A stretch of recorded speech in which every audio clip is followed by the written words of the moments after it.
Hi, Sean Huxter here, Huxter Labs. Recently I prototyped a new toy, a new Adventure Team Huxter Labs kind of piece of equipment, and that is an undersea explorer, a remote undersea explorer, much like the kind that was used to discover, to find the Titanic and to explore other undersea things where humans can't reach. So if you go to my website, of course, you could see concepts and other things, details about how I designed it. But for now, we're going to show the construction of this. And I designed this based around this little dome here, which, it's really hard to do clear domes in 3D printing. So you use what you find. Often for clear domes, we use plastic Christmas ornament halves, and they work really well. But for this is a Santa nose from Dollar Tree. These are noses you put on for a party, and you push this button and they flash. And you've seen me use these before. If you're following my prototype of the analyzer, that is the mechanism inside here I placed inside the analyzer to flash. This, however, is the whole nose, and I hate to throw things away, so there's this perfectly good red dome on here. I'll put this aside, you don't need this, and this is the half dome that I'm going to use for the front of the face, and we'll see it constructed. So here's the toy when it's finished, and it is designed to turn on a light when you push the tail forward and turn it off when you pull it back. And the rotating engines here, these are Dyson type engines where we don't have actual propellers. It uses an internal system that forces water, in this case, air if it's a flight thing, water back or forward to manipulate and maneuver the vehicle, all by remote. It's got a piece of landing gear here and some camera sensors right here. And you can see I use some really nice lens domes here that I found. So let's start construction. So we start with putting a glove on because this is a sharp process. We start with these two pieces. This is the two body halves. And I didn't even take these off the rafts. This is exactly how it comes off the printer. And I'm going to just run it through from the very, very beginning to the very end. So the first thing you do is you get a blade under and you rip that out. And you do the same with this side. Get yourself get your blade underneath there. And you rip the rafting away. This is what the printer prints it on. And then you're left with these two pieces. That is not the whole thing, of course. These do not come perfectly clean. There's all sorts of things you have to tear off of here that were part of the printing process to make it like for supports and things. So we use some sharp chisels and rip away the support material. And that can just go in the garbage. We have a little bin below here. Then we use pliers to pull away some of the raft and the support. There's two kinds of support. There's a raft and a scaffold, and this is the scaffolding stuff. This is the raft is what it sits on, like for a ceiling or a floor, and the scaffold supports that to make sure it prints prints spaces in the open air. So I'm going to get in here and rip away the rafting and the scaffolding that's left over. And I'll pull this away. There's a little bit in here, and there's a long bit right here. This is a slot to fit a second piece into. And you just clear that out as best you can. Try to get all of it out of there. And then there are sliding slots here, so this has to come out as well. And little bits like that. And there are, like I said, a couple of slots here that parts slide to move. That's to make the tail move forward and backward during the switch activity, turning the switch on and off on the finger light. Yeah, I didn't mention inside the body is going to be a standard finger light. The kind of things that they used to sell at the parties. And I'll show you that in a minute as I get to it. So we clear off this. This is a little space inside for the rotator axles, for the engines, for the thrusters. And then the last bit to clean out on here is a slot inside here, because that is where the tail slides back and forth. And then just clear out the spaces here so we don't have any junk in the way of the rotating mechanisms. And that's one piece. We do the same for the other piece. These pieces are not symmetrical. There's some slight differences between the two, but they're mostly symmetrical. They're designed to fit together. and they are like halves of the vehicle, so they're going to look very similar to each other. There are small differences within inside, however. So one of the differences is right here. This little hole is a space to put a magnet, and the magnet is going to hold the face of the thing in place during play, but you can use it to pull the face down and away to replace the finger light batteries inside. You pull the finger light out, and then you can replace the batteries inside the finger light. So once again, you take your chisels, clear out little bits inside that need to come out. And this, like I said, is basically the same on this side. We have the same slot for the tail. Just a little bit easier to get to because it's not as, there's one little piece in the other side that isn't on this one. You know, I try to make things as symmetrical as possible, but sometimes it's impossible to make it absolutely symmetrical. Even though on the outside it is. On the internals, you never know what's going on inside, because to make some function, you may have to make one part a little different than the other. Anyway, so pulling all this out, again, this is for the thruster rotator, the rotating thruster. And the last bit in here is just to make sure that the sliding rails are clean and clear. And they appear to be. Yep. All right, that's that one done. Now, to make the body, I have to have the tail inserted into the middle of the body, into the center of the two parts in order for that to work. And so this is the next piece to clean up.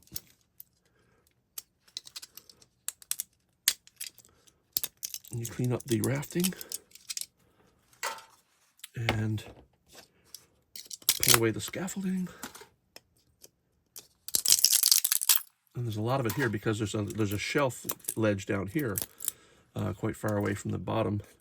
And so you just pull this all away, and when you've got that gone and the scaffolding is gone, you take the little rafting ceilings away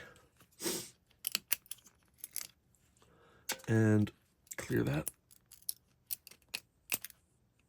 And you make yourself a clean surface there.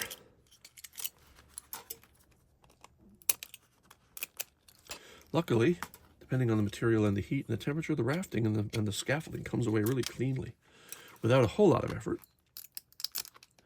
So we try to print things so that if you are going to see some of the rafting and stuff, we try to make that hidden as much as possible to the user. There are also these louvered holes here, like vents.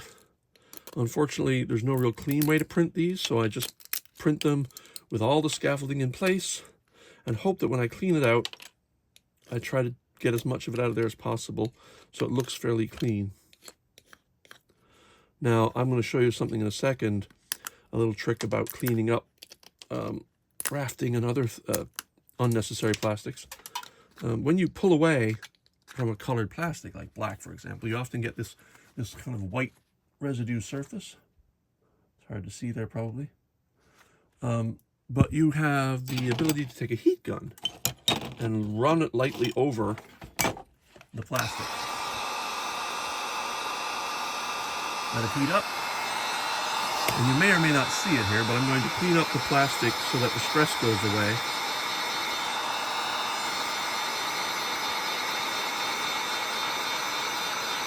Like I say, you may not see it, but as I do this, the white parts of the plastic turn black.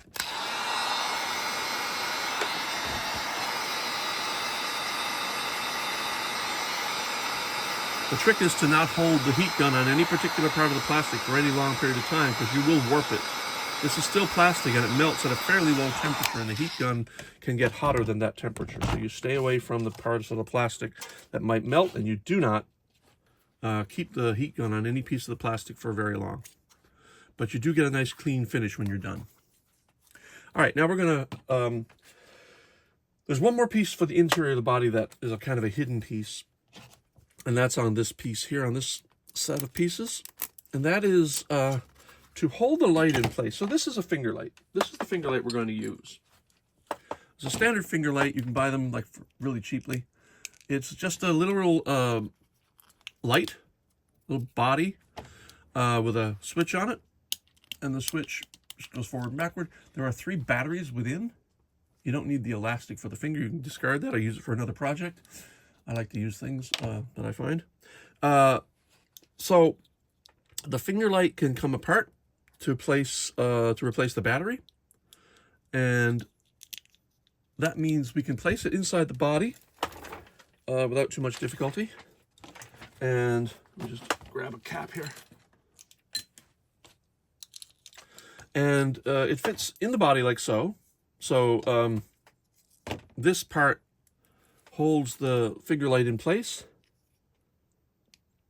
And I found that this is necessary because when I originally designed it on paper, I had the finger light just sitting there, and you pull the tail and it pulled the light switch, and you push the tail and it pushes the light switch. The problem is I didn't have anything bracing the thing, so when you pulled the switch, it pulled the whole light, so it didn't really work. So now I've got a little device in here that just holds the light in place. So when you see what happens inside now is this sits against the back of the light.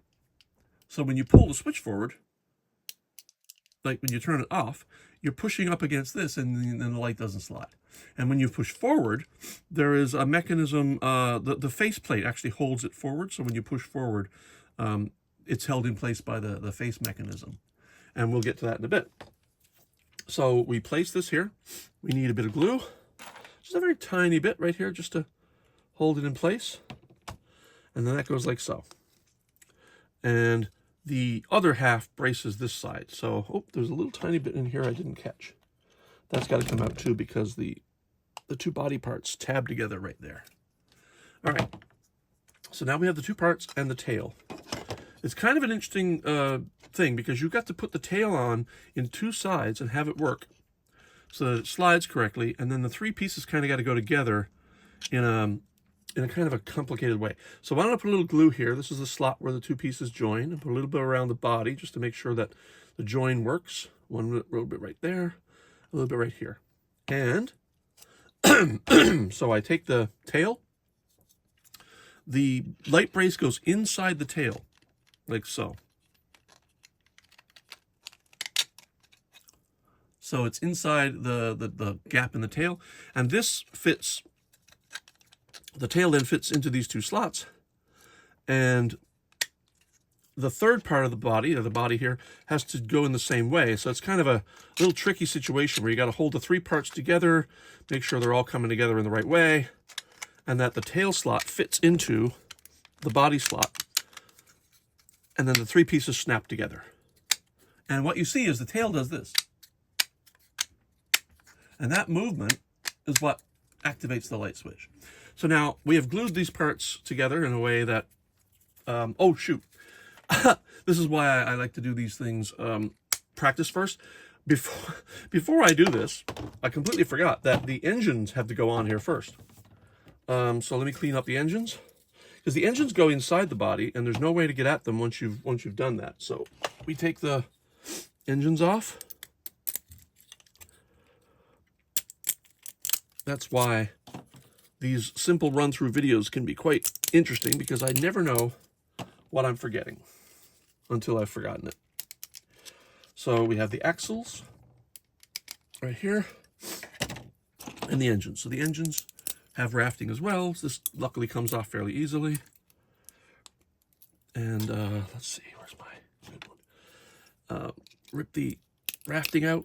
This engine normally would be fairly simple, but I've decided I wanted a detailed stripe in here, so that actually causes me a lot of issues, because I actually have to build an area inside here that needs rafting and support to print, whereas I didn't really need to do that. If I just wanted it to be plain, I could have, but you know me, I'm not going to do that. Where I can add a detail, I will.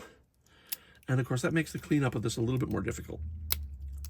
And once you do that, you get that rafting out of there. You end up with a little channel in the middle that a stripe's going to go into. And you can see that channel right there. And you pop the bottom off. And I'm going to hit the camera there, sorry. And clean up this a little bit. And now that's one engine. And you do the same with the other.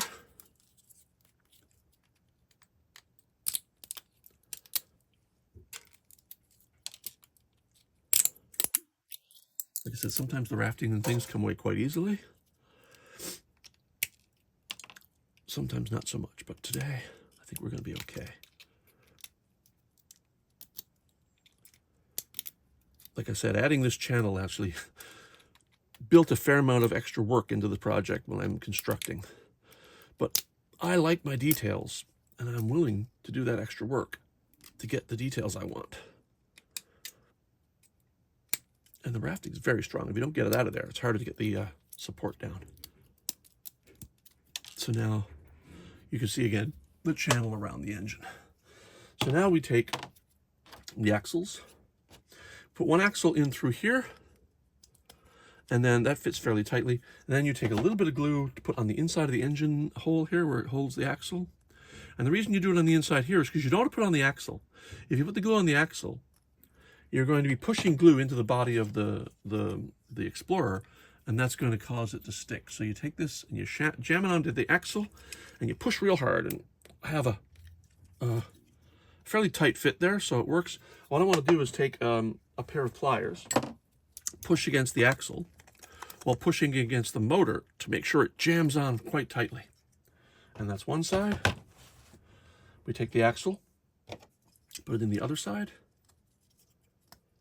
Use the same system where, oh, we got to put a little glue on here. And use the same pair of pliers to push on one side while you're jamming the engine on the other. And you get a very tight fit.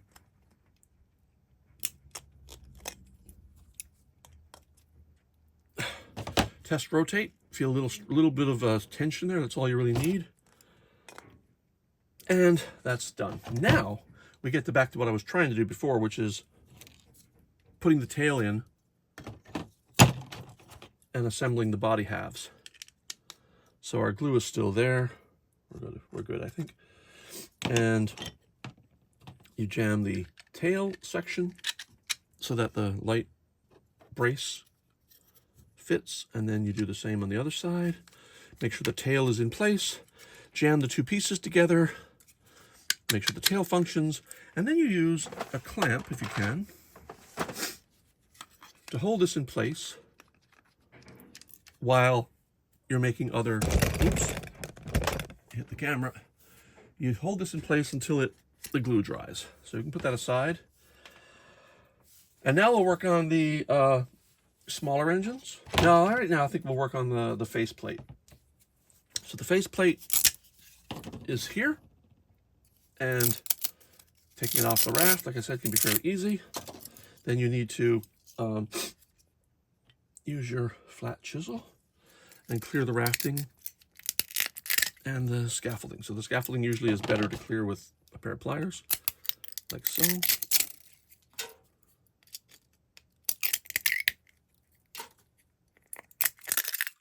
And these little scaffolds, by the way, they're a little angular matrix inside the print. It is incredibly strong. If you don't get rid of these, getting rid of the rafting is next to impossible. Those scaffold pieces are strong. They add so much strength to the build that you need to clear those out before you can even do what I'm doing right now. Clearing this ceiling off would be impossible with those rafts in place, those scaffolds in place.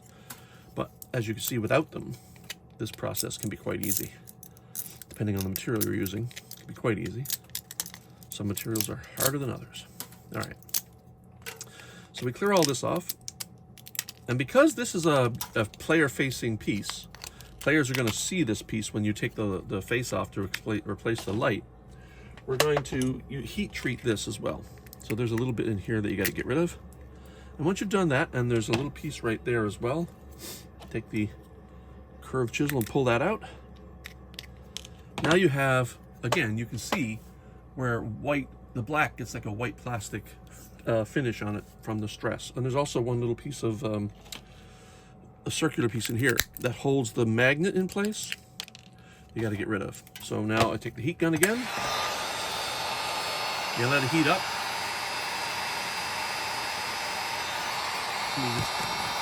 Change the camera angle a little bit there.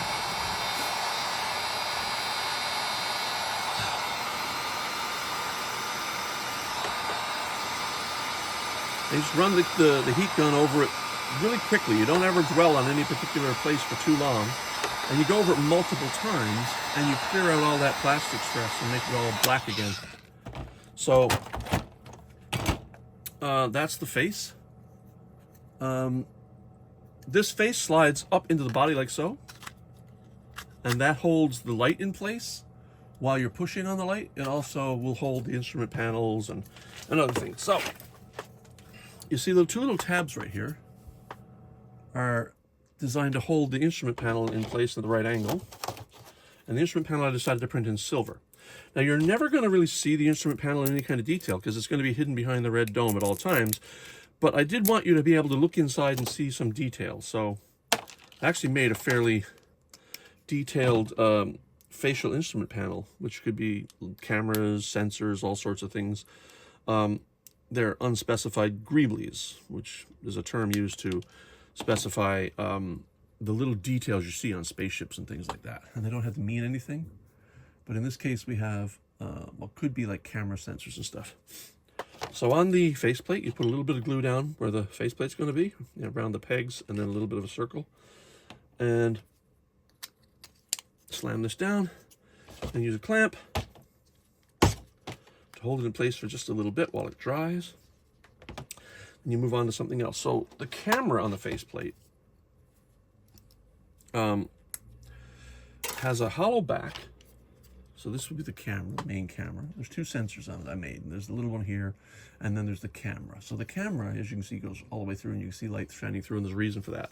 And the camera, I didn't want it just to be flat against the body, so I've added a little detail to make it extend backwards a little. Put a tiny bit of glue on this, just enough to hold it. Then you push that into here, and you let that sit. And so that extends the camera out a bit to make it look like it's more of a real camera, and it isn't just artificially flat with the rest of that feature. So you let that sit for a bit. By now, your body is dry and ready to go. So if I've done it correctly, this slides, and I have, and these rotate, which they do. And they rotate with a little bit of tension so that they don't free rotate. Early models, I had less tension there, and they free rotated. It kind of bothered me a little bit. So now we're going to put the rear engines on. And these rear engines don't rotate. They're not intended to. The entire purpose of these engines is to push up and down, to tilt the body as it's floating through the ocean. And these are intended to as attitude jets and thrusters, main thrusters. So if you want to go up, all four engines would go up. If you want to go down, well, you can go backwards or down. Forward, like so. And as you're going forward, if you want to tilt up and down, these engines really can't do that. So these push up and down to make the Explorer go up and down as it's going through the water. So the next thing we're going to do is add those engines, which means clean up again. Now these engines are identical to the others, except they're scaled down a bit, and I did make a small change to the attachment post. So there's no hole in the post because there doesn't have to be an axle. But other than that, it's exactly the same model. So that means the same cleanup. I have to pull rafting away here and get that out of the groove, that's the channel that's going around the engine. And once you get these scaffolding pieces out, that becomes possible. Without it, boy, it's really difficult. So I have a little tool here, a small screwdriver that I can get into there and rip that away a little bit easier and pull those away, because this channel is fairly narrow. Some of my tools won't fit in it. But once you've done that, you should be able to pull these away pretty easily. The ceiling raft of the channel, you pull that away. Just make sure it's clean all the way through, so you just rip away a little bit of the extra rafting that might stick. And when you've gotten that done, you do the other one, same thing.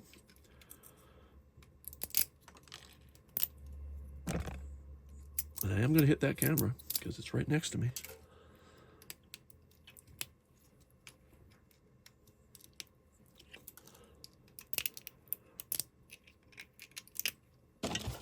And this is where the screwdriver comes in handy to clear the channel, and then you can pull away the raft and clean the channel. If you don't clean the channel now, you have to do it later when you're about to put the detailed stripe in. because it has to be clear, otherwise the stripe's not going to fit. And again, that's just me wanting to add detail, and I was pretty stubborn about having to add that detail. So now, take a little bit of glue, put it into the rear leg holes, or whatever. These are like attitude arms, I guess. A little bit of glue there, a little bit here. That's all you need. And then make sure these are pointing the right direction up. These are symmetrical, so it doesn't matter which one goes into which hole. As long as when you're done, it looks like a nice seam. And then you check to make sure they're nice and even this way, because they should be absolutely horizontal. There should be no tilt on them in any way. And that's that body done. And again, the engines will rotate, and the tail goes back and forth, and you put that aside. Now back to the faceplate. The faceplate is, oh, that did not stay very well. Let's put a little more glue in there. Hazards of construction. Sometimes the glue doesn't hold.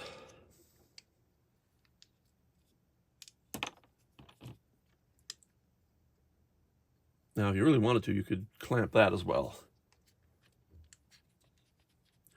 Clamping with super glue really helps adhere the bond.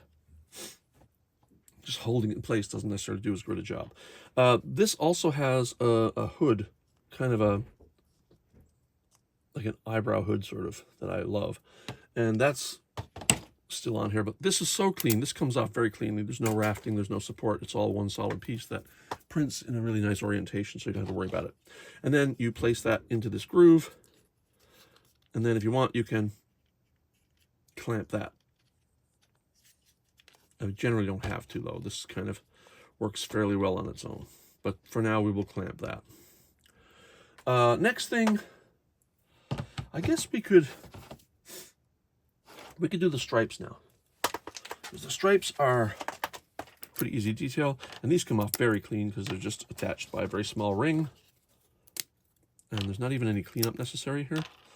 Now, I could glue this, and I will eventually, but for now, I'm just going to show you that these fit on in a way that just sort of holds. You put the stripe in the channel here, and as you go around, you press down with your thumb, and it fills that channel, and when you're done, that's a tight fit. I mean, you really literally don't have to glue that, but I would in general. And do the same on the other side. Make sure one is in, and then you just push your fingers on it all the way around, and that jams the stripe into the channel so that it makes a really close, tight fit. And then you do the same with the rear. Figure out which side is down, put it in the channel, and then you go around with your thumb, pushing it into the channel. Same on this side. So you make it like so, and then you'll believe that's a very tight fit. With 3D printing, you can get very precise fit. The next thing we want to do here is put the carapace on. That's the top back that I created. And again, remove the scaffold. Use the bright chisel, pull out the rafting and scaffolding. And this is designed to have 2 hole slots here that fit into the body to keep it in place. I think I need better lighting for these videos, but that's okay. And you just pop these out. Make sure it's clear of the rafting. Now, mostly this prints in such a way as you don't see any of the stresses, but there's a little ridge here that you do. So we start the heater up again, the heat gun. Roughly run over the front, but be careful because very thin plastic melts quickly. So you just do a couple of passes and then you stop. There's no need to go any further than that. This fits on like so. And I am going to glue that in place and clamp it. So you put a little glue here, a little glue here, a little along the ridge, and a little down here. You do not put any glue on the tail because that's got to slide. This is literally anchored just by the yellow part here. So you put like so, and then you grab your clamp. You only really need 1 clamp for this task because you're really only using 1 at a time. And then you make sure it's fitted on and is in the correct location. And you clamp that down so that the front is being pushed down against the glue section. So make sure that's correct. Yeah, there you go. Their tail actually slides right up against it, so it's really handy to have that there. It'll support it but not stick to it. And then you use your clamp and hold that down there for a few minutes. Meantime, let's talk about the landing gear. The landing gear is printed as simple tubes, like you would on some undersea vehicles. Handles and landing gear are generally very tubular and simple. I added a little tiny footing here just to make it a little detailed and to give it a better flat landing surface. Really, they don't need any cleanup. They're printed with a silver material, and while you see a little bit of the stress, it's probably not enough to worry about.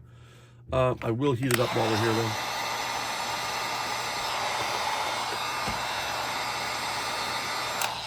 Generally don't have to with silver. Silver, white, yellow, they don't need as much stress relief. Now, this is the camera, or the faceplate, fully done, and you can see there's an instrument panel in there, and you won't see that much in play, because now I'm going to take the bubble and put it in place. And so what I normally do now is I take a piece of paper or cardboard, and I put a little bit of glue down, and I take the rim of it and I go around like so. I rotate it, which puts a surface of glue, and you can't see it there, but it puts a surface of glue all around the rim edge, and then you can take that and place it directly into the faceplate like so, and align. There's little tiny pieces in there that keep the glue, keep the dome together when it's a Santa nose. So you want to make sure those are aligned horizontally, and then you can take your clamp, again, now that we're done with it, and clamp the dome to the face, and let that sit for a few minutes. Now, we can put the landing gear on. Oh, and I also need my magnets. Let me just find my magnets. I have everything ready to shoot this video, except I completely forgot the magnets. So the magnets are neodymium magnets, quite strong. And I use them to keep the faceplate attached to the body in such a way as it holds it in place, but when you want to slide it off, it'll slide off. But it won't accidentally slide off. The whole point being it makes it almost acts like a spring-loaded switch. Put a little glue in there, and you take the two magnets together and you shove it in here. And the reason you do that is because you want to keep these two magnets in a pole that works, that is even. And when the hole is very tight, so you kind of have to push down on the body after I've put the magnets in place. And that, I'm off camera now, I'm sorry. But that just makes sure that they're nice and flush.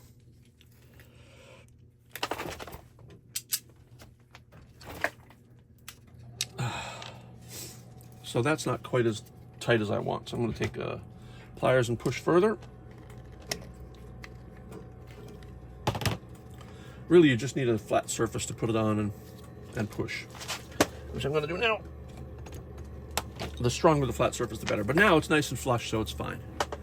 You then have to do the same thing to the faceplate. Whoa, no.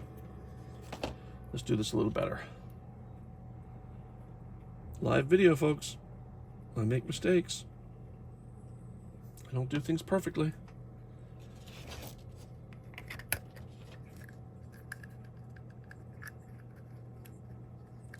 Let's clamp that again.